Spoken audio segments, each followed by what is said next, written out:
Баршаңызға сәлем, сіздермен келін асханасы. Қыс пен күз нағыз асқабақ жейтін кез. Дәруменге толы пайдалы көкөністен тек манты жасамай, духовкада запекать етіп, ішіне қалауыңшы салма салып, ерекше дәмді, пайдалы, сәнді ас дайындайық. Ең бірінші жақсы тұздалған етті 10-15 минуттай қуырып аламыз. 2 орташа пиязды да пастеровать етіп, сарғайып, қызарғанша тұзбен қуырып аламыз. Бізге керек заттар ол асқабақ. Асқабақтың мөлшері отбасы мүшеңізге байланысты. Қуырылған 2 орташа пияз, 1-2 бұрыш, 5-6 орташа картоп, қуырылған ет 300 грамдай, тұз, бұрыш, су, фольга және сұйық май. Асқабақты жуып, ұшын кесіп, шетке қоямыз. Дәнектерін қасықпен тазалап аламыз.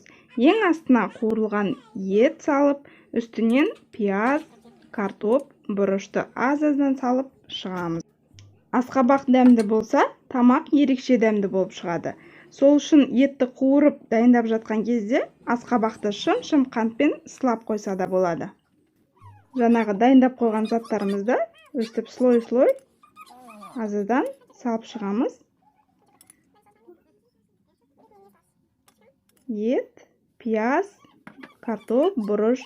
Егер қатты толып жатса, арасына қарай, ортасына қарай мыжып-мыжып шет-шетіне сыйдырып жесеңіздер болады. Менде бұрыш осындай қатырылған, мұздатқыштан шыққан бұрыш. Ішіне қарай, картопты шет-шетіне қарай итеріп сыйдырып жіберемін.